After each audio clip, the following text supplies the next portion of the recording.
Okay, last model in this set of videos, and I'm kind of stressed out. I got a dash, but hopefully I'll manage this reasonably well. Okay, so this model is kind of trying to combine the best elements of the models that we've seen. In particular, we wanted to capture the empirical relevance of the model with with a very large stock that never runs out with a constant extraction cost. But we also want it to be able to deal with what happens when the resource does actually start running out, because it's bound to, if we keep going with exponential growth in resource use, it is going to start running out at some point. So we want to capture that as well when the hoteling story becomes more relevant. Okay, so what have we got in this model? We've got household firms, labor, Ly, but we've also got now, instead of widgets going here, we've got labor Lx going to an extraction sector. And in the extraction sector, we've got this debt, which means that the more resource you extract, the trickier it gets to extract the next lot. And we skip capital, okay, to make it a bit more straightforward. We could add capital, it wouldn't make any difference. Okay. And the flow of the input, resource input here, for some reason I called it X instead of R. It's Lx AX over AD, where AD is a function of the depth D. Lx is the labor, AX is the productivity of this labor. Okay. And AD is actually e to the power of D. AY dot over AY is theta AY, which is also AX dot over AX, we're assuming here. We don't need to assume this, but this is the simplest thing to assume, that labor productivity goes up at the same rate in both sectors. The final goods sector with Ly and the extraction sector with Lx. But in Lx, you've also got this AD going up. Okay. So what's going to happen in this economy?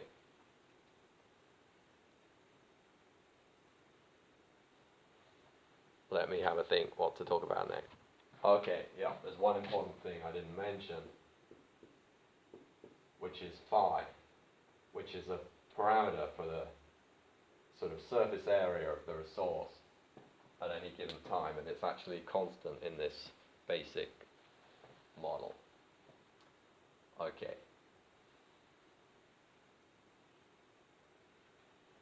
So,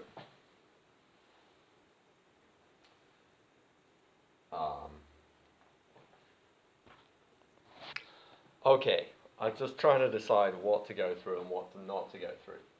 I'm basically just going to go through what we do in the slides and not the full model, or more or less the full model which I do in the book.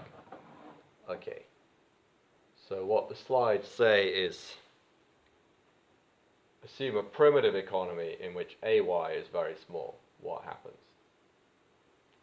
Okay, so we've got this set up, and AY is small.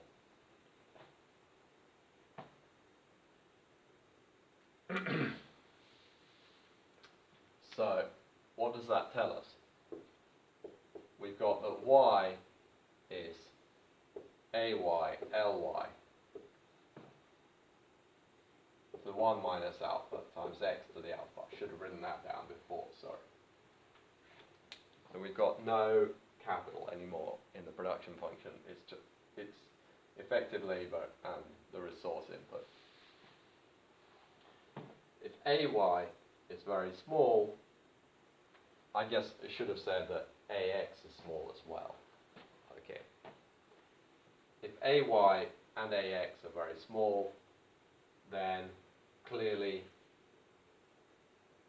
Y is also going to be small, because X is a function of AX and LX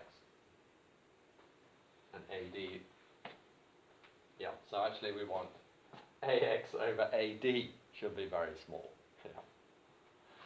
And then X is going to be small. This is also going to be small. Y is small. Okay. So what does that mean about what happens to D over time? It's going to mean that D is more or less constant over time, in the limit of AY being extremely small and AX over AD also being extremely small. Then in that limit, D is constant.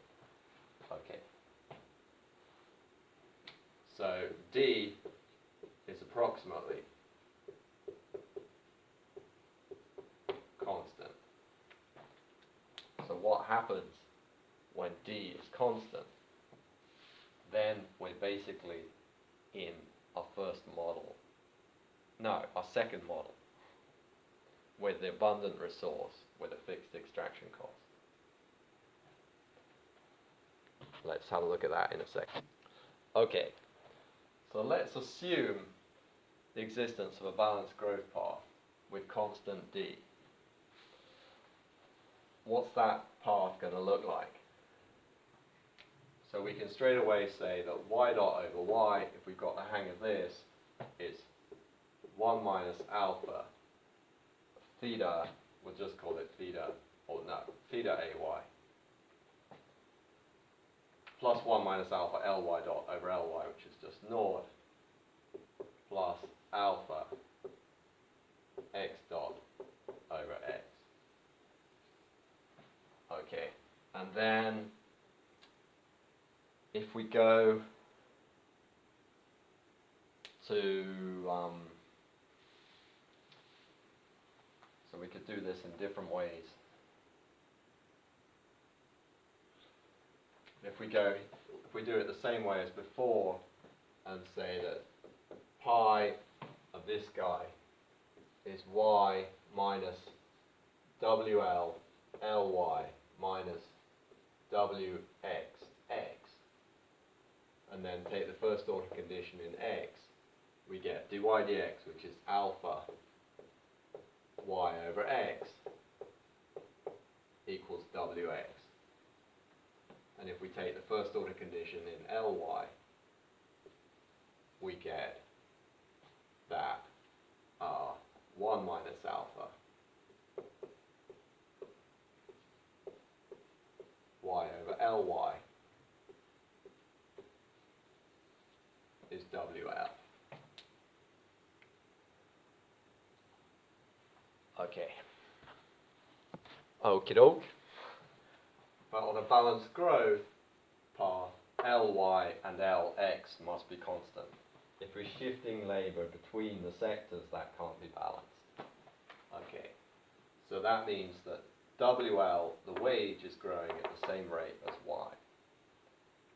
And since workers can choose freely between the sectors, that means that the wage in the mine must also be growing at rate Y.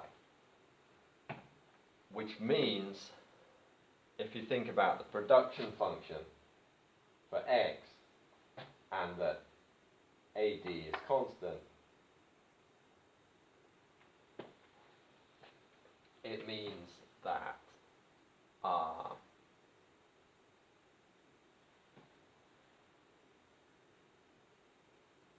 I really should go through this, but I don't have time. It means that Wx is going to be constant and x is going to grow at the same rate as y. Okay. why is Wx constant while x grows? Basically, Ax is growing at the rate theta Ay. So Lx is constant. So x is going to grow at rate theta Ay, isn't it? Yeah, we can see that here. Lx is constant, Ad is constant, Ax is growing at theta Ay, x is going to grow at theta Ay. If x is growing at theta Ay, y is growing at theta Ay, Wx is constant. Whew. So we've solved for the initial case with primitive technology, loads of resources. You've got sort of Stone Age man or something scratching away, Iron Age man, scratching away, Iron Age humans, scratching away at the sort of iron ore on the surface. They're making absolutely no impression on the overall stock of iron ore or coal or whatever it is.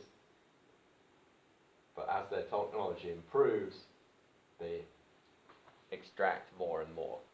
The price stays the same, GDP grows. Okay, so that is the initial case. Okay, next case. I'm going to have to go through this super fast. I'm sorry, I don't know if this is going to be really much help, but whatever. The next case is BGP on which x is constant. So we just assume there exists a BGP where there's a constant extraction rate, x.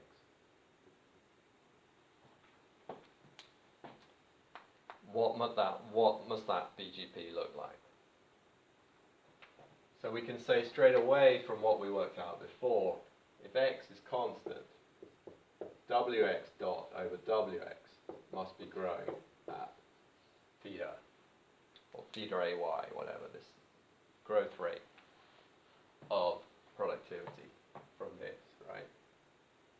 Oh no, sorry, that's not right. If x is constant, Wx must be growing at the same rate as y. But we don't actually know the growth rate of y, do we? Sorry.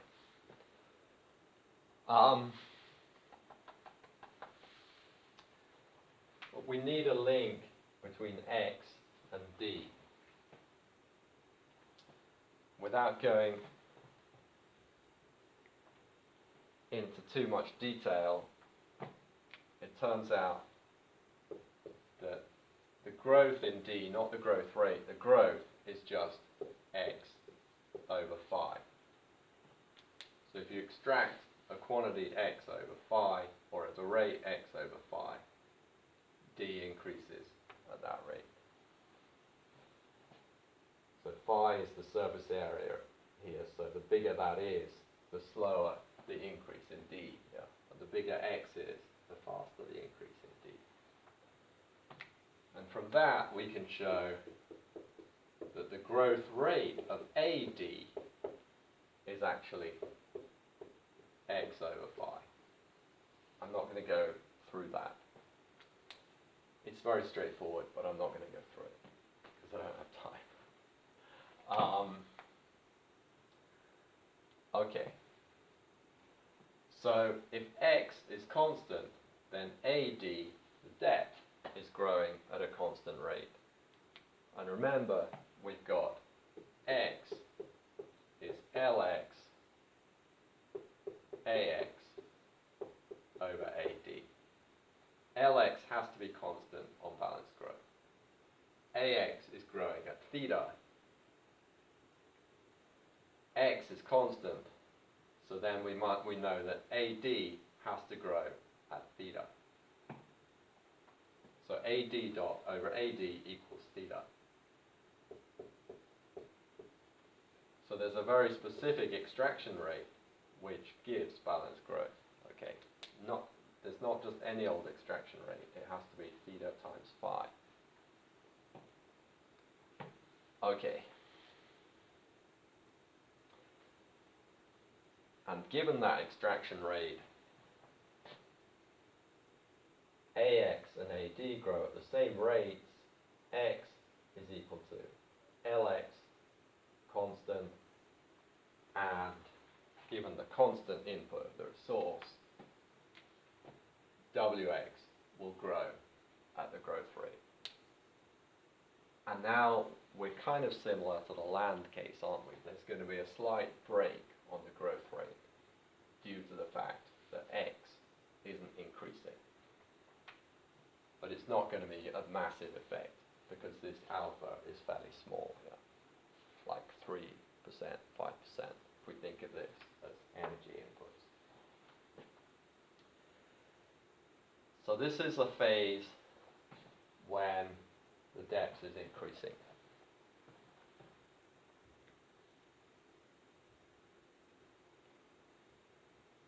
And then the third phase is when the resource is running out.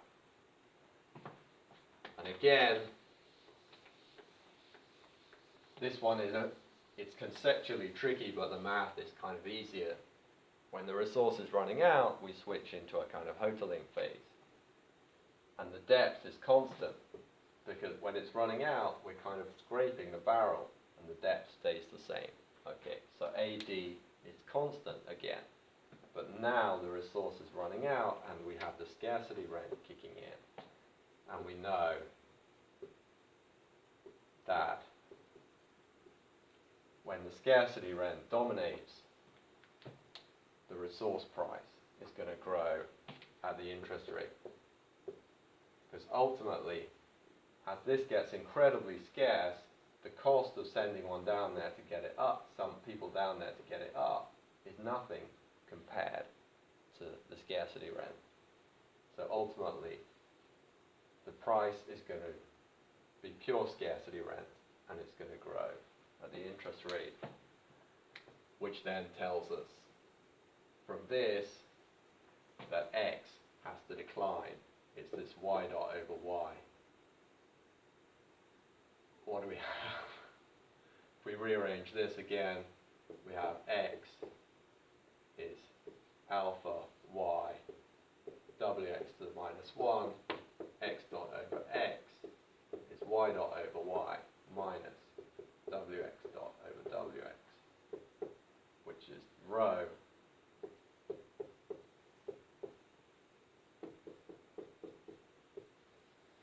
again, y dot over y is going to be approximately equal to theta, a bit lower because of the braking effect.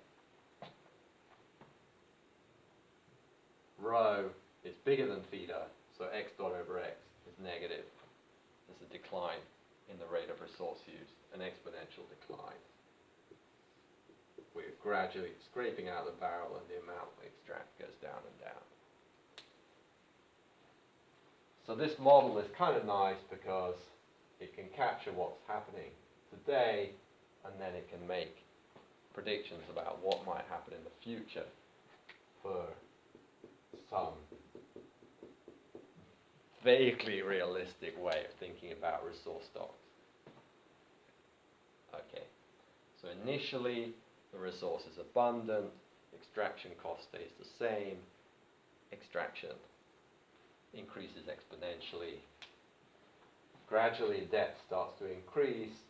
As depth increases, that drives up extraction cost and breaks the rate of extraction, and that's that intermediate phase. And then at the end, we're scraping the barrel, scarcity rent takes over, the resource price rises at the discount rate, extraction approaches zero. This is assuming that this resource is somehow essential to the economy. If there's some alternative, like energy from the sun, if this is coal, then we'll just, at some point, when the cost of coal gets too high, we'll just switch to something else. Okay, I'm done. That's it for this time.